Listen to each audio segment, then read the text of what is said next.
ایک انسانی ہمدردی میں کر لیتا ہے نا. دیکھیں آپ جن کا نام لے رہے ہیں کیسی شخصیت کا, انہوں نے تو پتہ نہیں کتنے بے سہاراؤں کو رکھا ہے اپنے پاس. اللہ تعالیٰ اس کو اور بیچارے کو صاحب کو اور دے. میں تو کہتا ہوں اللہ تعالیٰ نے ہم لوگوں کے لیے فرشتہ اتار دیا. دیکھیں نا وہ کوئی رشتہ نہیں تھا نا آپ لوگوں سے کوئی رشتہ نہیں تھا نا آپ کے, لیکن بھانجے بھانجیوں کا تو آپ سے رشتہ ہے. بالکل, مگر اللہ تعالیٰ نے, میں بتا رہا ہوں نا آپ کو, اللہ تعالیٰ نے ایک فرشتہ بنا کے اتارا ہے ہم لوگوں کے لیے. کیونکہ اللہ تعالیٰ بولتا ہے میں میرے بندے میں تیرے کوئی نہیں ہوگا, میں تیرا وسیلہ بنا کے اتاروں گا.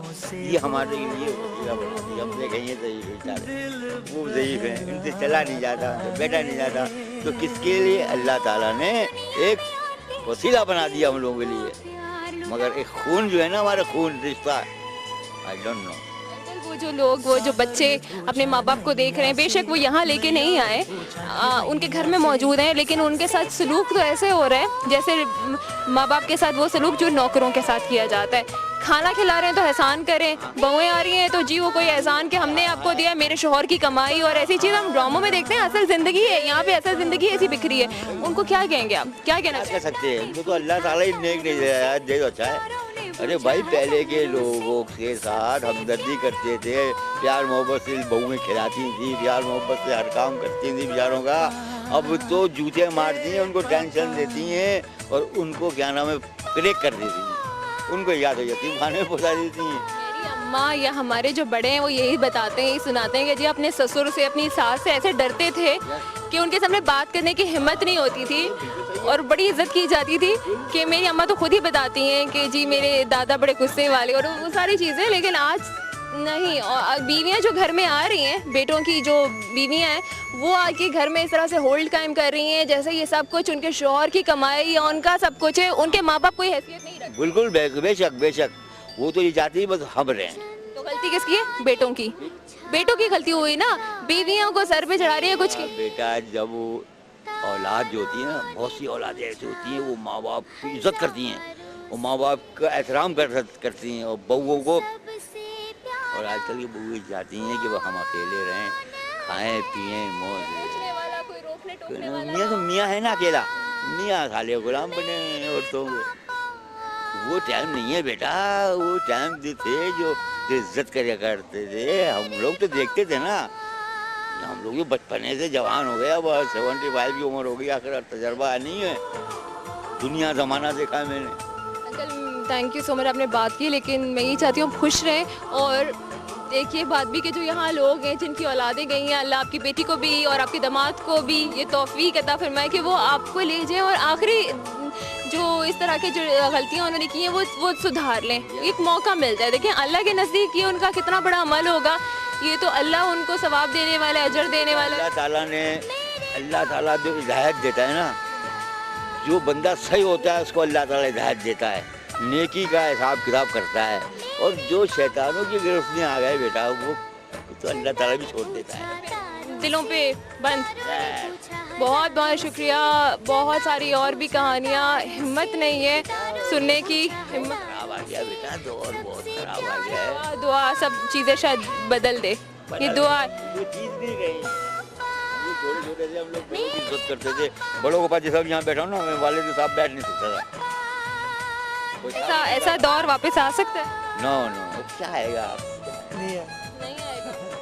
1 روپے کا 4 کلو بیٹا آٹا کھایا ہے, 1 روپے کا 4 کلو. لیکن بہت ساری ایسی اولادیں ہیں جو اپنے ماں باپ کی آج بھی عزت کری ہیں, کچھ ہیں ایسے ہی, کچھ. آٹے میں نمک بیٹا, آٹے میں نمک کیا کرے گا مجھے بتاؤ. 99% تو کچھ مجبوری میں کر رہی ہیں, کچھ اپنے فائدے میں کر رہی ہیں. بھائی دیکھو نا بیٹا, 99% تو صحیح ہیں, غلط ہیں, اور 5% صحیح ہیں. تو 5% کی کیا گنتی ہوگی مجھے بتا. آٹے میں نمک ڈالو, آٹا تو زیادہ ہے, نمک کم ہے, ملے گی بھی نہیں. وہ دور ختم ہو گئے. اب میں تو کہتا ہوں اللہ تعالیٰ بس عزت سے ہم لوگوں کو اٹھا لے, بس اور کچھ نہیں ہے. بہت کچھ دیکھ لیا. آپ لوگوں کو اور ہمت دے. میں یہ کہوں گی اللہ تعالیٰ ان لوگوں کو اور ہمت دے, ان لوگوں کو خوش رکھے جو یہاں پہ بیمار ہیں, اللہ تعالیٰ انہیں صحت یاب کرے. اور خاص طور پر یہ جو اولادیں جو اپنے والدین کے ساتھ غلط کر رہی ہیں, اللہ تعالیٰ ان کو توفیق عطا فرمائے کہ اپنے ماں باپ کے ساتھ پیار اور محبت سے پیش آئے, انہوں نے آپ کو چلنا سکھایا, انہوں نے آپ کے لیے کتنا خیال رکھا ہے یہ آپ سوچ بھی نہیں سکتے. ساری زندگی بھی ان کی خدمت کرتے رہے تو ان کا احسان کا بدلہ ہم نہیں چکا سکتے. ٹائم یہاں پہ ختم ہو رہا ہے اس بات کے ساتھ کہ ہم جو آج کر رہے ہیں, ہم اپنے والدین کے ساتھ جس طرح سے بھی اچھے ہیں تو اچھا صلہ ملے گا, برا کریں تو برا صلہ. کسی کو نصیحت کرنا, کسی کو سمجھانا, یہ سب الگ بات ہے. جو بندہ سمجھ نہیں چاہے اس کو نصیحت کیا کرے. تو یہ سوچ لیں کہ اگر آپ اچھا کریں گے تو اللہ تعالیٰ آپ کو اچھا اجر دے دے گا, برا کریں گے دنیا مکافات عمل ہے, جیسا بوگے ویسا کاٹو گے. آپ کی اولادیں بھی بڑی ہوں گی, کہیں آپ بھی اس جگہ پہ نہ بیٹھے ہوں اور بہت بری حالت میں, بہت ہی بری حالت میں. یہ یاد رکھیے گا.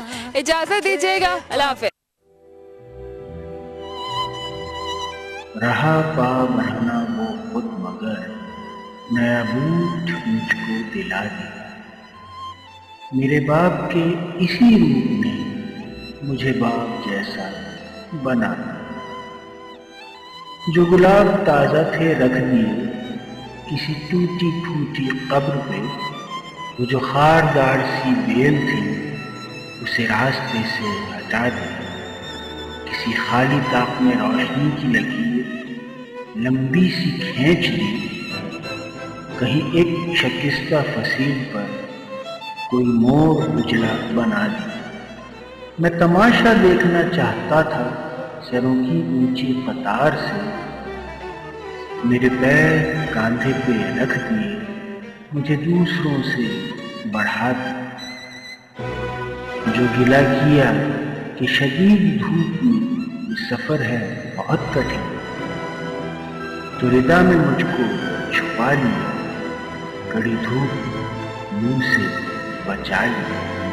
کبھی سردیوں میں ہوا چلی تو ٹھٹھرتی رات کو فرش پر میرا باپ چپکے سے سو گیا. مجھے اپنا کھیس یاد دیا. جو نوالے توڑ کے ڈالتا رہا میرے منہ میں پیار سے, اسی دست شفقت و مہر نے مجھے چپ کا زہر کھلا دیا. رہا پا مرنا وہ خود مگر نیا بوٹ مجھ کو دلا دیا. میرے باپ کے اسی روپ میں مجھے باپ جیسا بنا.